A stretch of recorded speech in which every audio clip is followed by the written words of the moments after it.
what you are basically. Deep, deep down, far, far in, is simply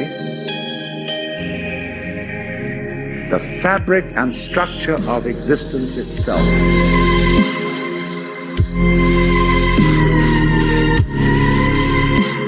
Peace for all men and women, for all men and women, for all men and women. Not merely peace in our time, peace in all time. Honestly expressing yourself.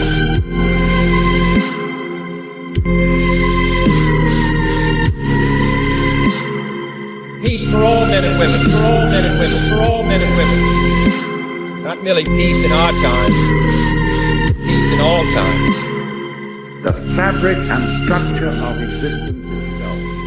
Hi, everybody. Welcome to the Parallel Mike podcast. I'm your host, Mike, and a big thank you for joining me for the latest episode. On tonight's show, we have a very popular returning guest. He is the host of Alchemical Tech Revolution, and his name is Wayne McCroy. Now, Wayne is an expert when it comes to the history of the occult and the evolution of secret societies, and especially transhumanism. And this is really where Wayne specializes. So I wanted to get Wayne's take on everything that's happening in the world right now, from the spraying in the skies to the pantomime politics. And I wanted to find out how Wayne relates this to all of those subjects that I just discussed, because there's many, many link-ups. So this one's going to be a fascinating episode, and I'm excited to get into it. But before we do that, members, please head over to parallelmike.com to sign in and listen to the full episode. And of course, if you're not a member yet, but you do enjoy the content, please consider coming over there to join us. It's parallelmike.com. And if you sign up annually, you will get a discount. In closing, I hope you're all well, healthy, and reasonably happy. Take care of yourselves, and I will see you in the next one.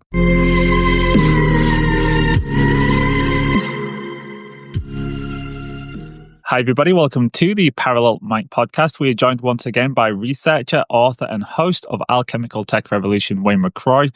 Wayne, it's great to have you back on the show. I always enjoy our conversations, as do the audience. So definitely looking forward to this one. How's 2025 treating you? Thanks, Mike. Always a pleasure being on with you, and it's always good to talk to you. 2025, it's been kind of a bumpy year for me personally so far, but we'll get there. I got a lot in the works and a lot of things on my to-do list here. So we're going to get to that stuff, but there's an awful lot going on in the news cycle, isn't there, Mike? There's so many things to discuss. There is, Wayne. There's plenty to talk about, and a lot of it centers around your country, America. And I guess that's one of the things that I wanted to start with was Operation Stargate. That kind of hit us all from left field. It was day 2, I think, of the Trump presidency, where he had Larry Ellison of Oracle, Sam Altman of ChatGPT, and they were immediately talking about $500 billion of investment into AI and data centers. And also, I think Larry Ellison was pushing those mRNAs again, wasn't he? So I just wanted to get your take on all of that. Was that surprising to you, or was it kind of what you was expecting from this presidency? Well, I wasn't expecting them to be so blatant and out in the open about all of it, especially on day 2. Here's the thing. I mean, all of this kind of transitioned very quickly. Trump got into office and he started doing things like immediately, and he's still operating at lightning speed. And of course, they always have to get their esoteric language in there. Lightning, of course, being a reference to Lucifer. But you'll notice they've mentioned that numerous times, how he's working at lightning speed. And they use the term lightning speed at doing all of this stuff. So we have a lot of good things actually emerging as far as collapsing the old system goes, because they're looking at government corruption in a new light here in America, and people are becoming more aware of just how deep the swamp really is with all of that, and how they've been really abusing our tax dollars in ways that most of the people would not approve of.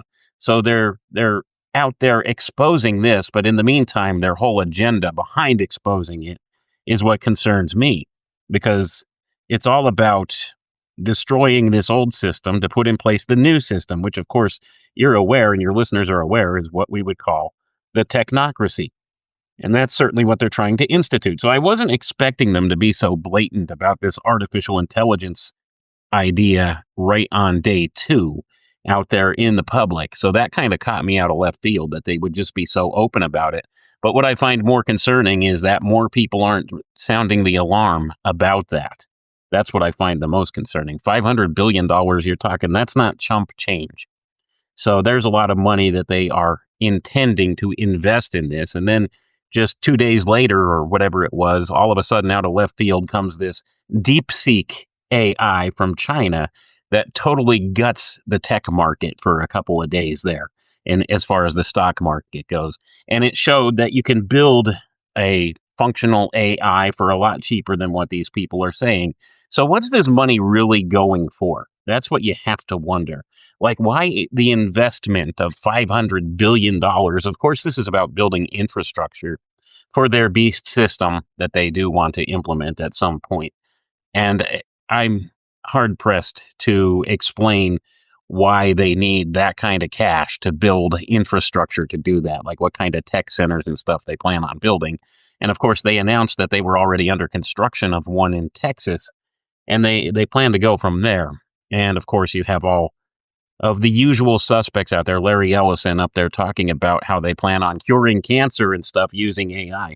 Of course, they'll always give you the beneficial facets of something like this and make you believe that they're for you, when in fact that's not intended for you. When you understand who these people are and how they operate, they always tell you these things, give you these grandiose promises, and never deliver on them. They don't intend for you to be the beneficiary of the good benefits that come from this.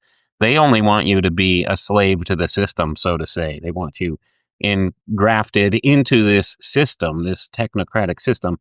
And that's what it's all about. This is why they need the AI infrastructure, because this gives them a form of plausible deniability in the things that they do. Because they'll say, well, we have it down to the algorithms actually governing things. So therefore, it takes human responsibility out of the equation in a lot of different facets of things here. So when things go wrong, they'll throw their hands in the air and say, well, the AI did it. And how do you hold an AI accountable? You can't. And that's the problem. So this is to deflect accountability from themselves, the people actually running the things and programming the AI, and at the same time, helping them to bring about this new world order that they do want in place. And it, of course, has everything to do with a completely digital system and, of course, a digital model for finance as well. And I know you could speak to that, Mike. You know an awful lot about the financial systems. So what's your take on all of it?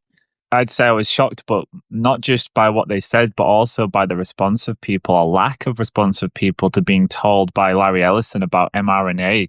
Like you, I think a lot of what Trump's doing right now, Wayne, is good in a sense. It seems to me like they're restructuring the corporation in some ways. It's almost like a corporate takeover. They want to restructure the debt. They are doing lots of things related to real assets and precious metals, which seems to me like the petrodollar system is done with. They know they have to evolve out of that. So that's good. And yet some of the things also are very coercive, and there's lots of nations who are being told, yeah, we're going to be coming to take your stuff, whether you like it or not. And bifurcation between East and West. This seems to me to be America's real moonshot to try and halt that. And I know I've probably just thrown a lot at you there, Wayne, but it's because I'm still processing it all. It's happened so fast. Trump 2.0 is nothing like the first one. It's much more aggressive and much bolder. So I'd love to get your take on some of those things as well. Do you see it as I'm seeing it, or do you have a different take? All we have to do in order to validate what you're saying is look at the writings of one Mr. Zbigniew Brzezinski, who talked about all of these kind of things and potential futures in many of his books. One of them is called, the Grand Chessboard or something like that, was one of his more recent writings before he passed, where he was talking about, well, what is the world stage going to look like? Is there going to be any type of superpower in charge? And he put out several different possibilities of what could emerge.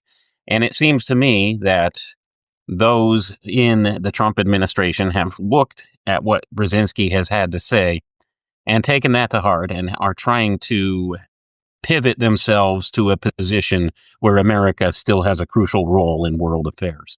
And that's what it seems like to me. So they're trying to position America in the best possible way with all of this, because largely what Brzezinski had predicted was power will decentralize away from America and probably shift to the Eastern Bloc countries like China and things like that. And this would be a rollout where there is no actual world superpower or anything like that. wherein it'll just be a sort of United Nations type prospect where we have 10 different regions, and look at the Club of Rome model for all of that.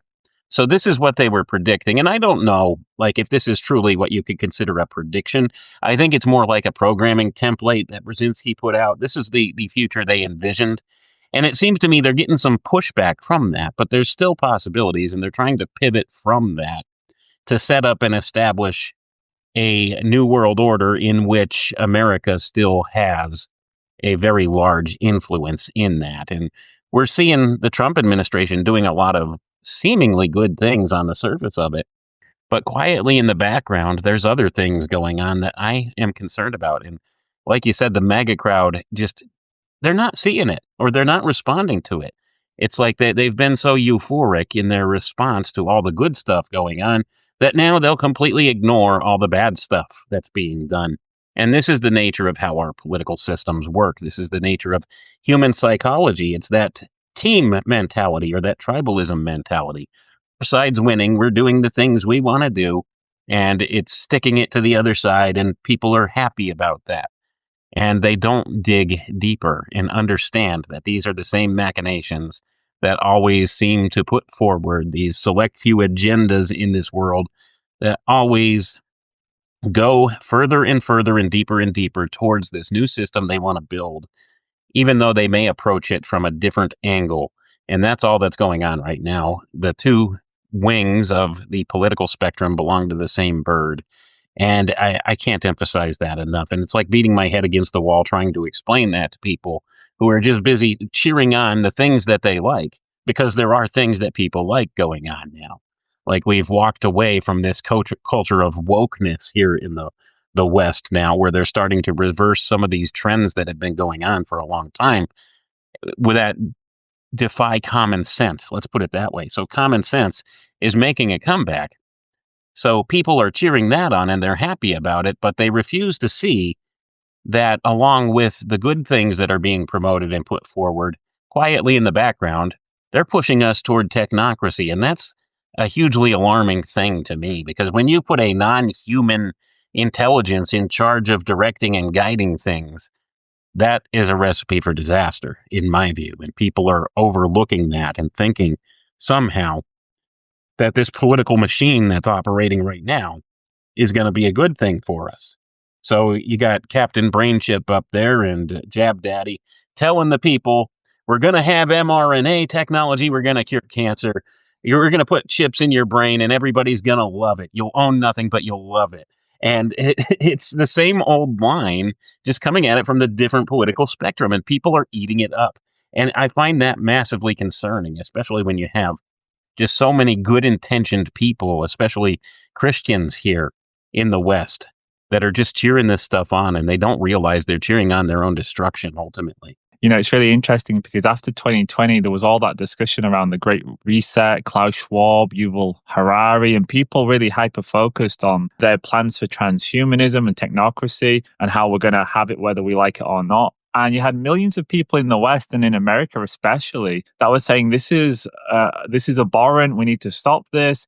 And then just a few years later, all of that's been forgotten. And what we're seeing is the supposed pushback against that, and the heroes of this pushback movement pushing all of the same things that the WEF are pushing, which is mRNA, all the components of transhumanism. They never say it, but if you look into Sam Altman, he's a transhumanist. He's all about brain mapping. Elon Musk, as you just rightly pointed out, is the brain chipper. So it's amazing the cognitive dissonance that's happening. Like you, I think there's a lot of things that are happening which certainly are good, and you can be happy about that. You can be happy about the end of the wokeness for a time and the DEI, maybe going back to some kind of sound money. I'm super happy to see that. But you can also zoom out and say, but we have to focus on these things as well, because even if you believe Trump is heroic and here to save you, in 4 years he could be replaced by another Biden, and Biden could use all of those structures against you. So even if you think that, you've still got to be very careful that there's checks and balances, and that technocracy isn't implemented in a way that's going to potentially be weaponized against you in the future. But that's not what we're seeing. And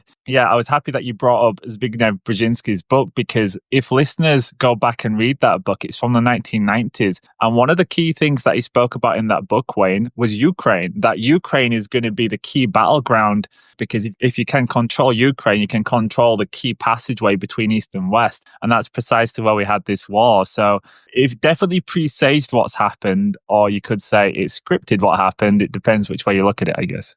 Yeah, man, and that's an important thing that people miss the point on. All of these things, they put them out there in their books, in their white papers, and in all of these different things, like decades ahead of time. So you don't have to be a prophet or a mystic to be able to decipher what the future is going to look like.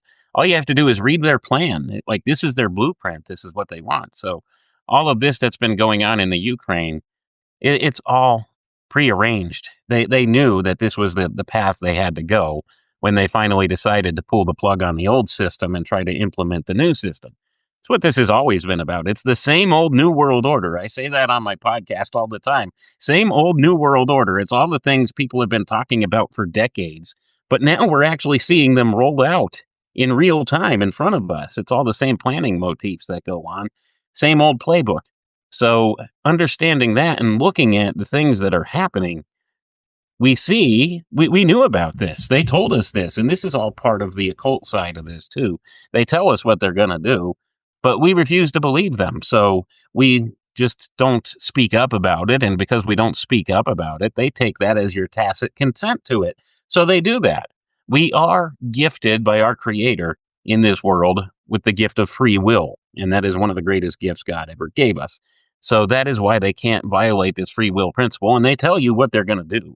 It's just most people don't pay attention to it. Most people won't pick up that 1,000-page book by Dr. Carol Quigley and read through it. You know what I'm saying? That was Tragedy and Hope.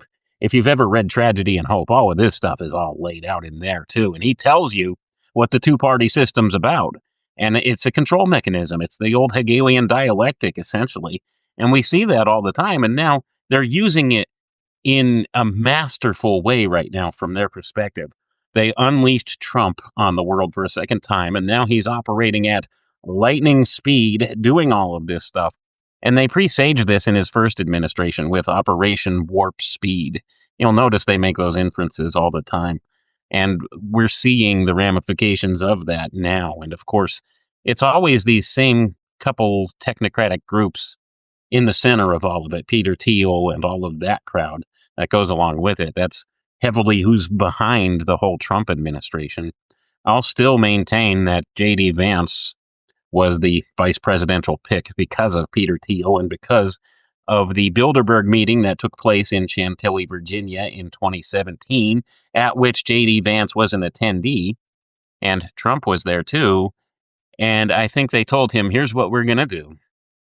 We have to bring about a rapid collapse of the Western economies. So we're going to put our guy Biden in place and let him do some of the damage. And then you could come in and be the hero for your second term 4 years later. And we'll use you and your administration picks to get things done to further institute the new changes that we want into society. So it's all been engineered and contrived in my view. Now, I don't claim to have an inside track to any of that. I don't know. I don't really know what happened at Bilderberg 2017, but it all seems to add up with the things we're looking at now. And J.D. Vance came out of left field, much like a young Senator Obama did way back when. Same kind of deal went on. He attended Bilderberg, he became a junior senator, and all of a sudden he's the president. That was Obama back decades ago now. Well, over a decade ago now. But at any rate, it's the same kind of thing with J.D. Vance, and now he's there sitting in the vice presidential position in much the same manner that Obama rose to prominence. So I see the hand of these secret society groups and stuff behind the scenes moving the chess pieces on the board in this regard. So Trump, as much as they've crafted the illusion that he's the enemy of the deep state and they hate him so much and everything, he's doing his job, and he's doing it masterfully well for the people that are really in control here. So he's doing a great job, and he's keeping the media distracted, everything, once again. And this will be for the next 4 years minimum. It's going to be Trump, Trump, Trump, Trump, Trump all over the news media 24/7. Trump did this, Trump did that. Now they're having these different lawsuits and stuff arising against the stuff Trump's doing. And this guy just went ahead and set a new precedent, and he signed in a ridiculous amount of executive orders. Like, this sets a new precedent for a lot of things. And this is the dangerous part that you were alluding to earlier. Who's to say when he goes out of office, we get some far left liberal nutcase back in office here that starts signing executive orders double of what Trump did and doing all kinds of things with the executive office that were never intended, that violates the balance of powers here in the U.S. Well, we have that precedent now set. So now anything's game. It's all fair game. So now they've normalized the process of a new administration coming in and completely gutting and overhauling the government and transforming it in a record amount of time to fit what it is that they want done. And remember, this is largely all unelected bureaucrats doing this stuff. Think about that. You vote a president into a position, but you would still expect that the balance of powers would be there, and that the reasonable person would think that things would function in the way they're supposed to. Legislative branch makes the laws, the judicial branch judges and decides what's legal and what's not, and the executive branch is, of course, the enforcement arm of it.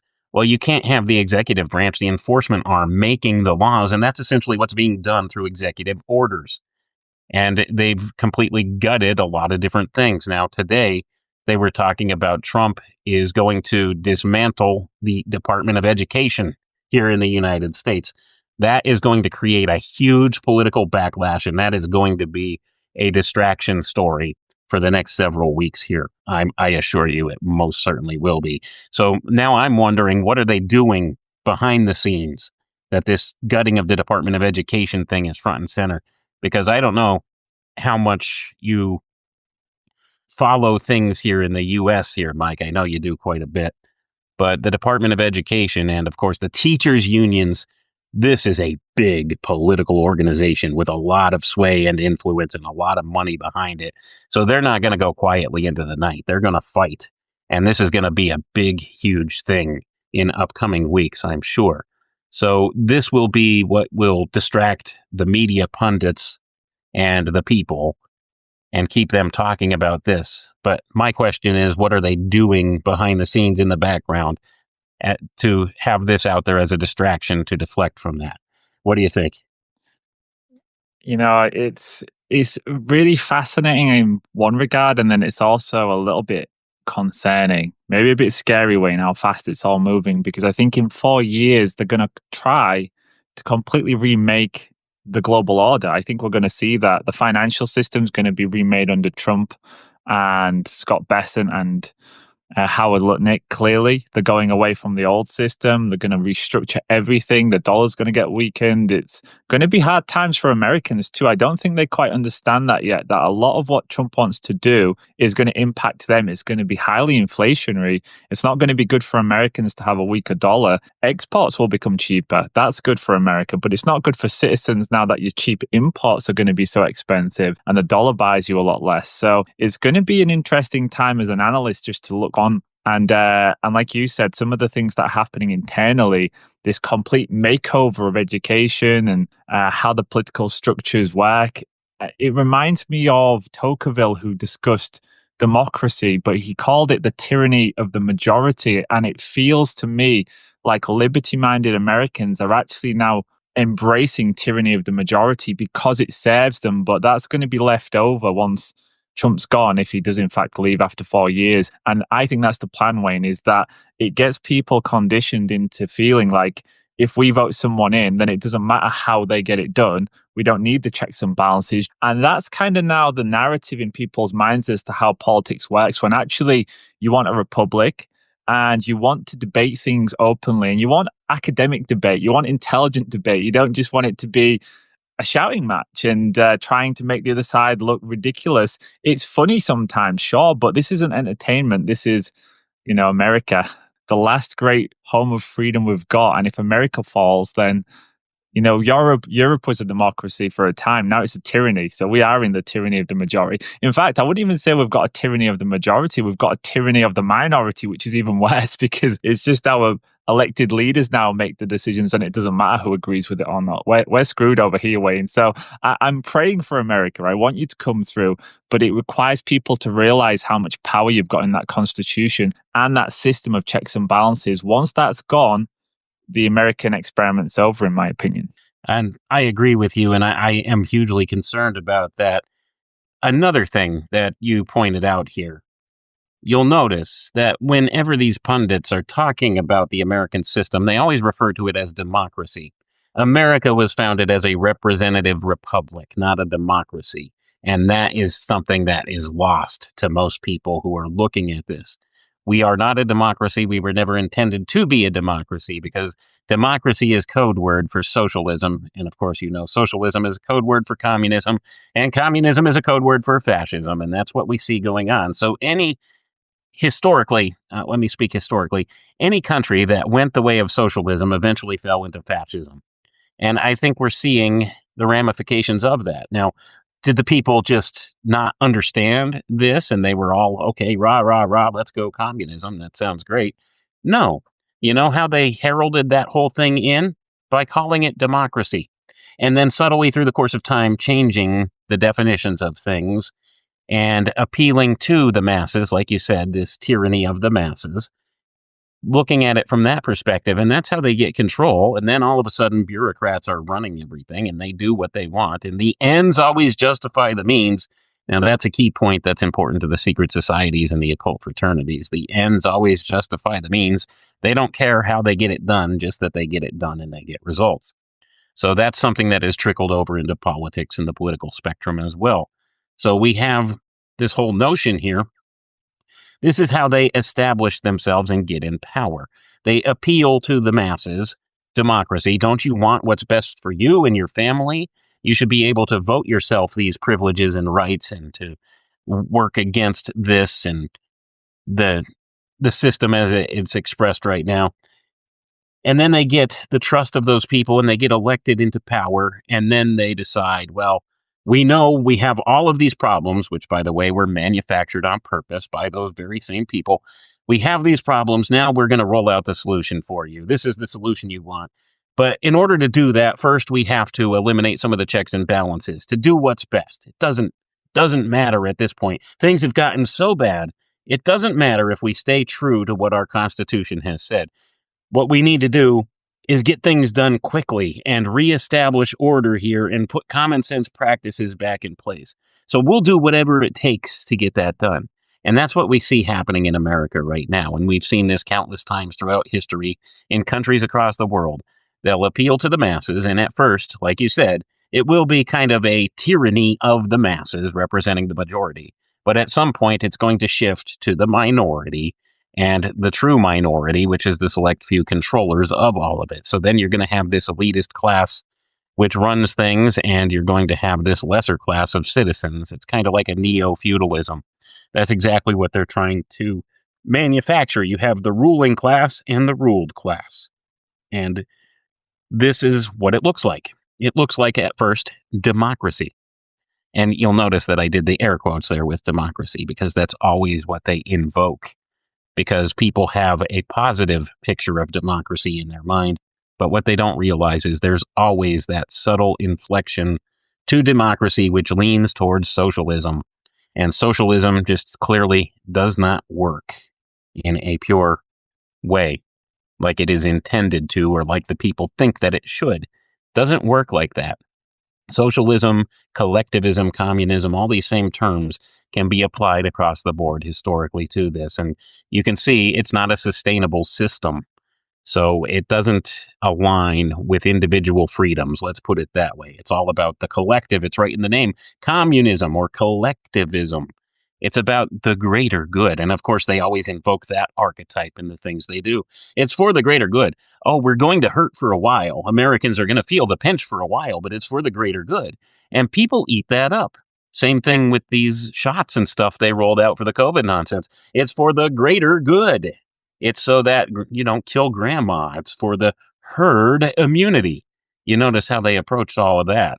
And now they're doubling down on this nonsense too, because they're really pushing this bird flu stuff quite heavily here in the West and all of the other things. And you hear every day about some new disease or something's emerging here or there.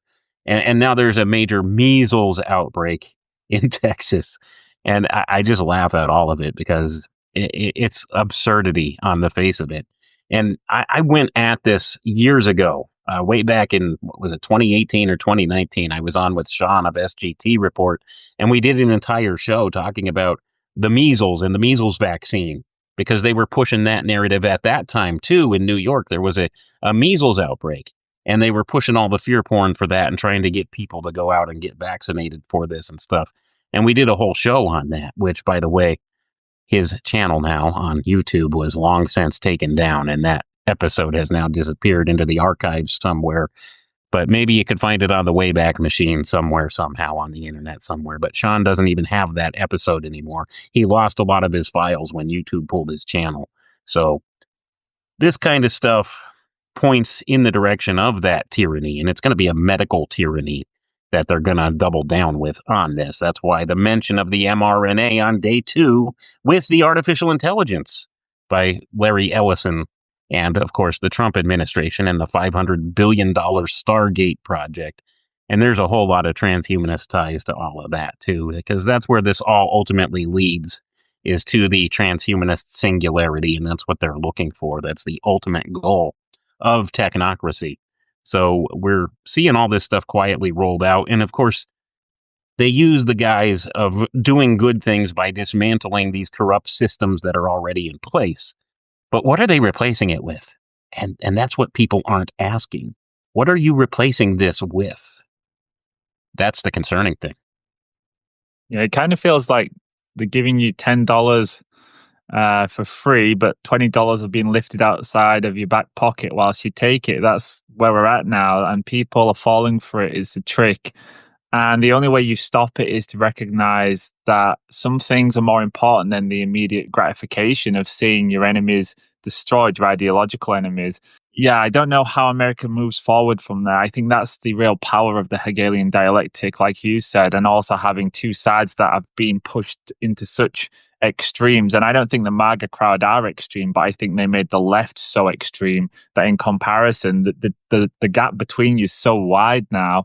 I shouldn't say the MAGA crowd, just general Americans, conservatives, people who don't want to see children go through all of the terrors that the left want to do to them. So that divide's so big, and I don't know how you get back from that way. And I think it's just going to oscillate and you'll get further and further apart. But I did want to discuss AI in general, because we spoke about the tyranny of the masses, but really, I guess where we're heading is to the tyranny of just one. We're going to have AI there, and that's going to control everything. And we're not going to have any recourse under that system. It's kind of like now, if you call up one of these, let's say YouTube, for example, they take down your channel. Who do you speak to about that? You can send an email, but you're not going to get a human being there to discuss it and say, oh, Wayne, we made a mistake. We thought you was talking about this. Really, you was talking about that. We'll reinstate you tomorrow. That's not going to happen. You'll get some probably AI generated response. But what about when the whole of society is like that? Where do you go then? And how do you actually function in the world as a sovereign individual? I think the goal is for us not to. So maybe you could begin, Wayne, on that front by just explaining, what do you see the different functions of AI as? How do you kind of gauge it in your own research? What do you think they're going to use it for? Is it just for control, or is there an occult element as well? All of those things, actually. There is most certainly always an occult element to all of this, whether people want to admit that or not. That is the uncomfortable truth, and I wish it wasn't the case. But it's always present. It's always there. Now, AI, this is a whole different game altogether when they actually do get their AI control grid in place. And AI is largely the judge, jury, and executioner of people, of different things. And a lot of people are cheering this on. I've been reading some comment sections of some posts made by some of these more science-oriented publications that are touting the wonders of AI.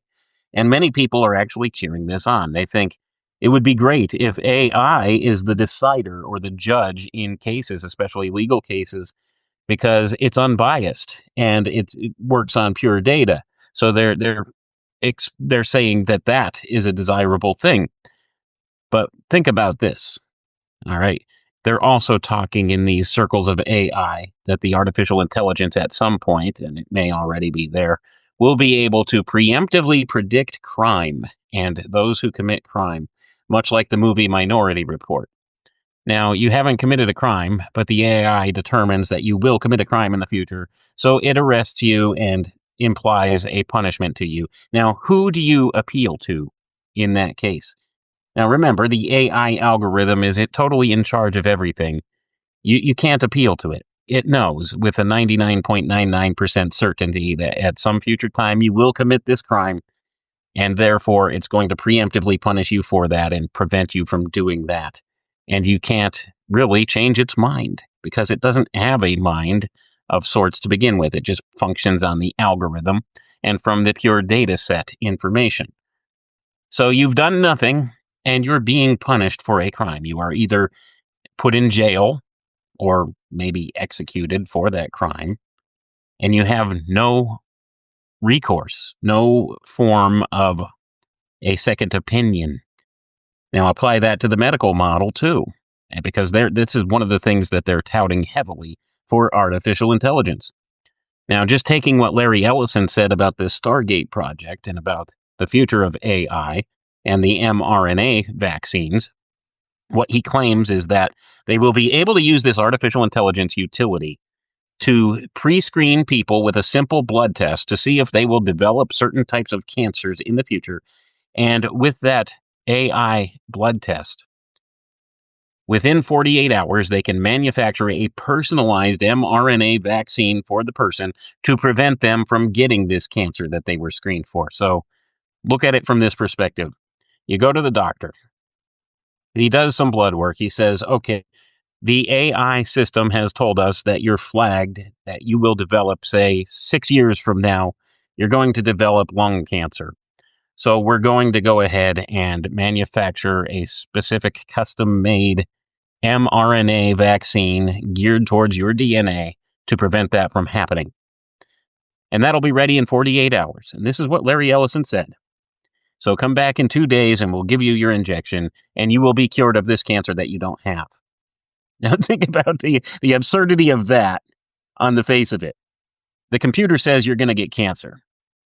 The computer says I can prevent you from getting this cancer if you take this magic vial. Now what's really going on with this? And this is the concerning part.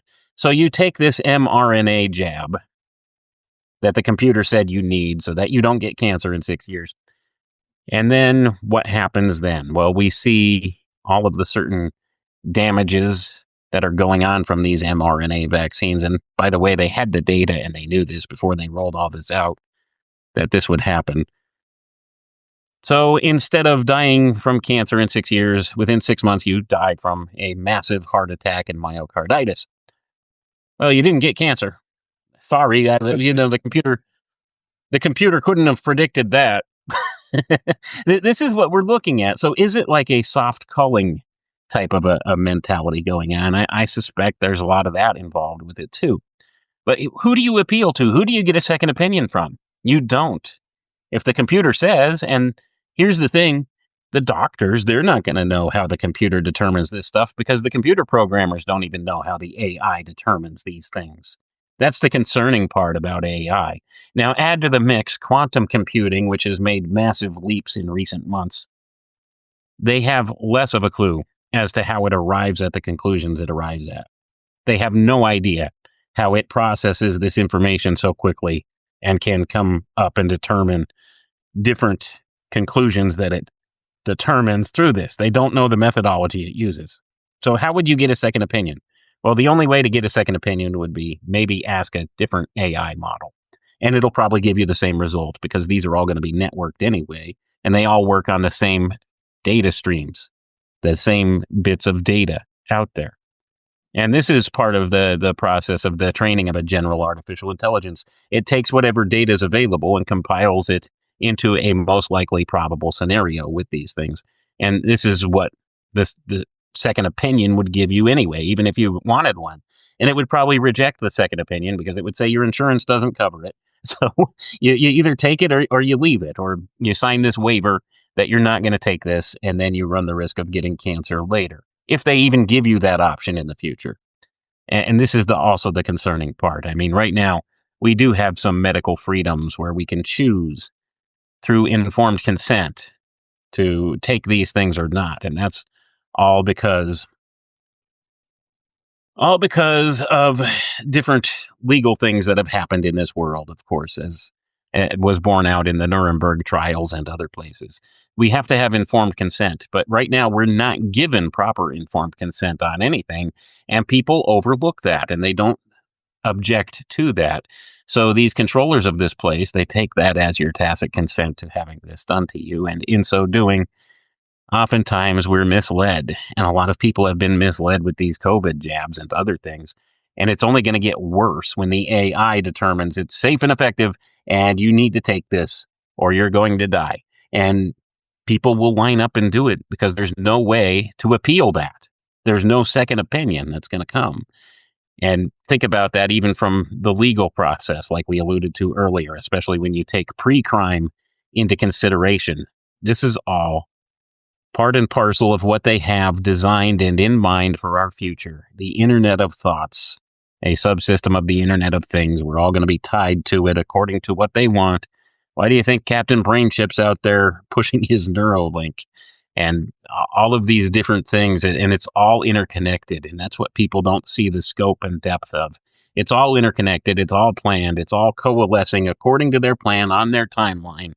And it all is going to be rolled out very soon. They have some projected target dates of being like 2030.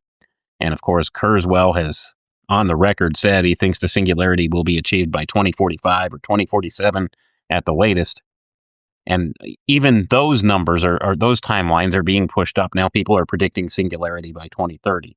So we'll see. The next 5 years are really going to be important to see what direction the future takes. But we as people need to do our part and try to stave off these things that they want to put in place for us. And I think one of the keys to doing this is to reject digital currency. We need some type of a physical means of exchange in order to keep proceeding as usual here in this world, to keep from being bought into this technocratic system fully. So we need to reject this notion of digital currency. You need, even if it is a fiat currency, a physical fiat currency to use as a means of exchange, because without that, we'll just be a total slave to the system. So we need some type of a way to free ourselves of this total tracking scenario all the time. Anyway, I know that's a lot, and I probably veered off the central question there, but I think all these ideas are important to explore. Yeah, I think they're all linked. And one thing that I thought of was when Javier Milei became president of Argentina. And again, he came in on this whole archetype type narrative of a hero, a savior, the radical libertarian with the crazy hair and the chainsaw. One of the first things that the Ministry of Security in Argentina discussed under Milei was that they was going to use AI for detection, prevention of crimes, which is literally the Minority Report society. And again, this is how people were fooled. And I said at the time, this guy doesn't look to me like a libertarian. He looks very much like a globalist in disguise, and that is going to be putting forward the same agendas. And that's exactly what happened. But again, the masses still love him. They don't see it. They ignore every single red flag because they like actors. They love the acting. And I think maybe Hollywood's responsible for this. And I'd love to get your take on that, maybe in part 2 on how they weaponize archetypes. But just whilst we're on the subject of AI, did you notice any link ups to the occult in terms of the name of Stargate or how they branded that? Because I know you really specialize in this, so I'll hand it back to you, Wayne. Well, Stargate. What is the Stargate? Let's think about that. What is the Stargate?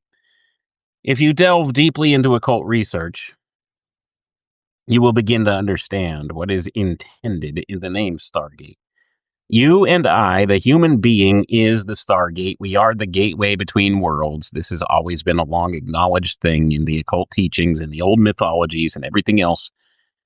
And they will literally tell you, even in the scientific paradigm, that we are literally made of star stuff. You ever wonder why they tell you that? You're made of star stuff.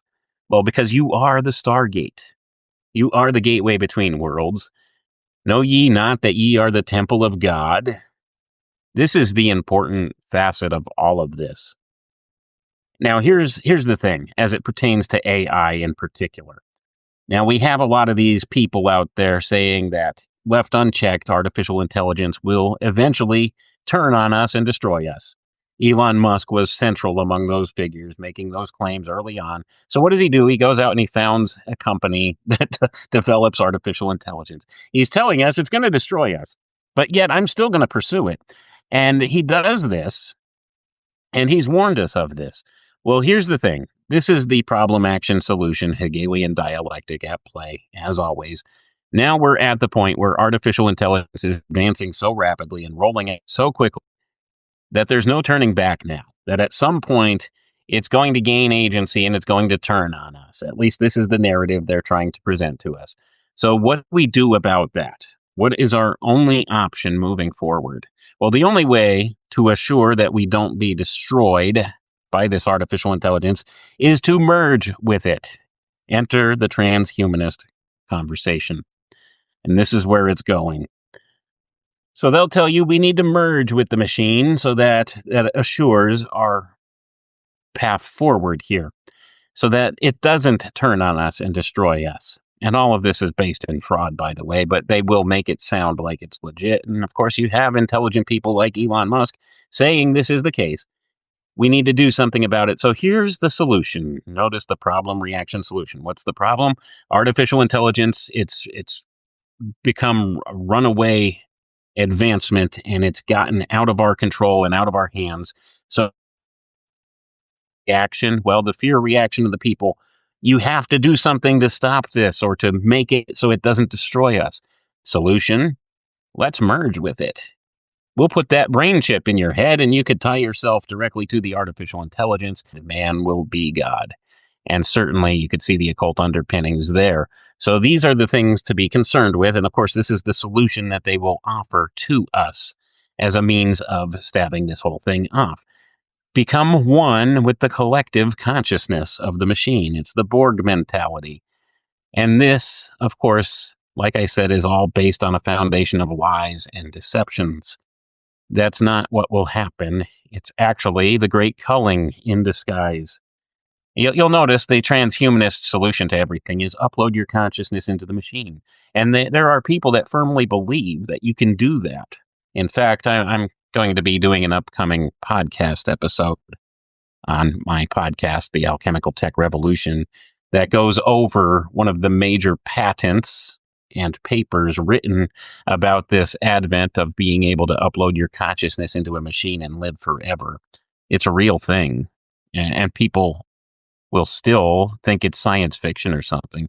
It's not. This patent was filed in 2009 for quantifying the human soul and transferring it into a machine. And that's part of the name.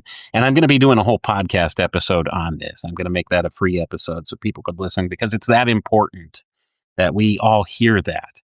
And this is from one of the proponents of transhumanism. Well, he passed away since then, but this was his patent and this was his idea. And it's a whole 200-page long document outlining all the different reasons why he thinks it's feasible and how this all could be done, how you could quantify a human soul and transfer it to a computer chip and you could live online forever. And this is how they believe. They disregard any spiritual concerns and think of everything, including consciousness, as nothing more than the physical byproduct of some cause and effect relationship. All phenomena, they claim, they could explain away through some physical cause and effect sequence.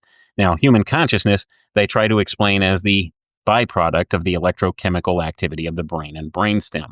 Well, if that's true, if that's all that consciousness really is, it can be duplicated via algorithm and transferred into a machine, and you could live forever if that's the case. But is that really you? Is that the ontological self that resides in there? Is that the I am within man, the seat of the soul? I don't think it is. There are spiritual worlds round about us. that are massively important to existence here and are certainly documented throughout all of human history through different spiritual experiences and things of that nature. So disregarding that notion is a mistake, but that is certainly where the transhumanists lean. They want to quantify everything in some type of a physical way. And if they can do that, then they could convince enough people that maybe this is the way forward and you can have digital immortality living in this virtual world within the machine, or you could transfer your consciousness to some other receptacle, any type of receptacle you want. You could be a palm tree if you want. You could be a cat or a human being or a human-cat hybrid or whatever you want to do. And that's where all the sexual weirdness perversion comes in, too. That's why they're blurring the lines of gender, because that is a major component of what it is to be human. And if you align lines of species, and that is certainly what they want to do with the transhumanist notion of things. So I know that's a lot to unpack. I'm sure you've read this yourself, Wayne, but for listeners, Sam Altman, who was stood up there with Donald Trump just the other day, he actually wrote a blog post in 2017 called The Merge, which is precisely what you just said. And this is what they all believe. And that this person stood next to Donald Trump should send a bit of a chill down your spine if you enjoy liberty and you find some of these things a little bit worrying, because he said that we are already in the phase of coevolution. AI affects, and infects us. And then we improve AI and we build more computing power and AI runs on it and it figures out how to build even better AI. And then he goes on to say the merge can take lots of forms. We can plug electrodes into our brains, or we could just become really close friends with a chatbot. But I think the merge is probably our best case scenario. If two different species both want the same thing, only one can have it. In this case, to be the dominant species on the planet, they're going to have conflict. We should all want one team where all members care about the well-being of everyone else.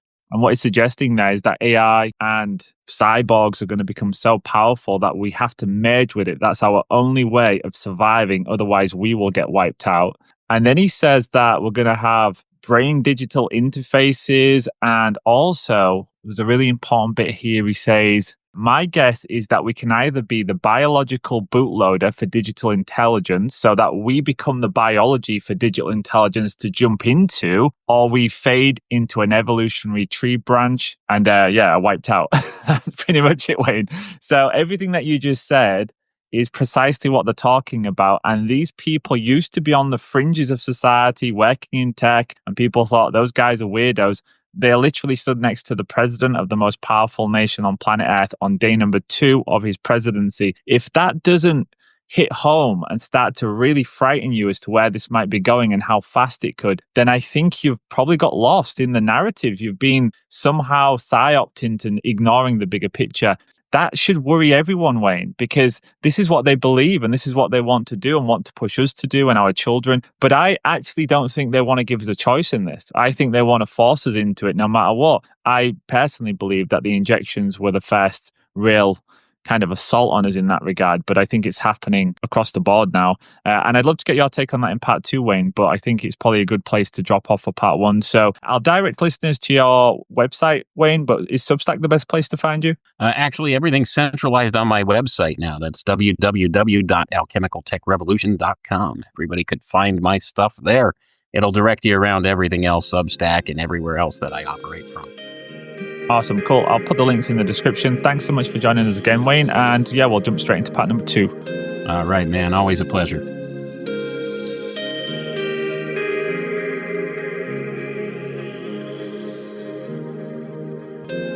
What you are basically. Deep, deep down, far, far in, is simply the fabric and structure of existence itself.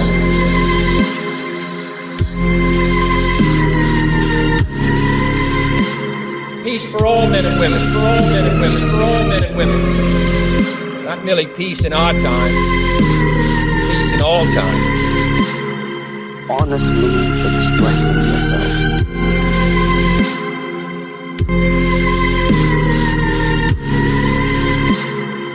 Peace for all men and women. women, for all men and women, for all men and women.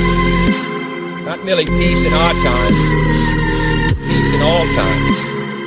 The fabric and structure of existence itself.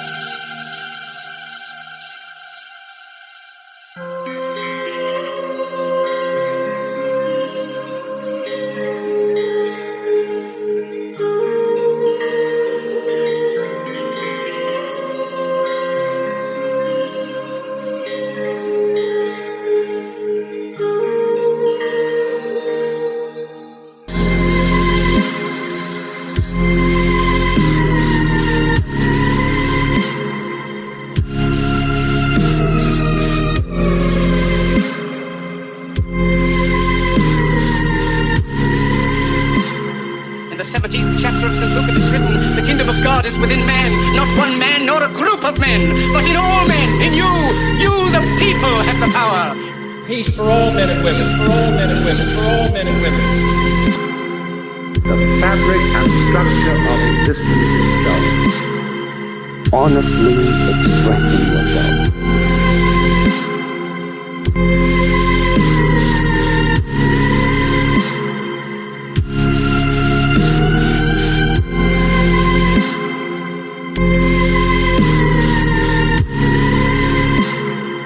Peace for all men and women, for all men and women, for all men and women. Not merely peace in our time, peace in all time.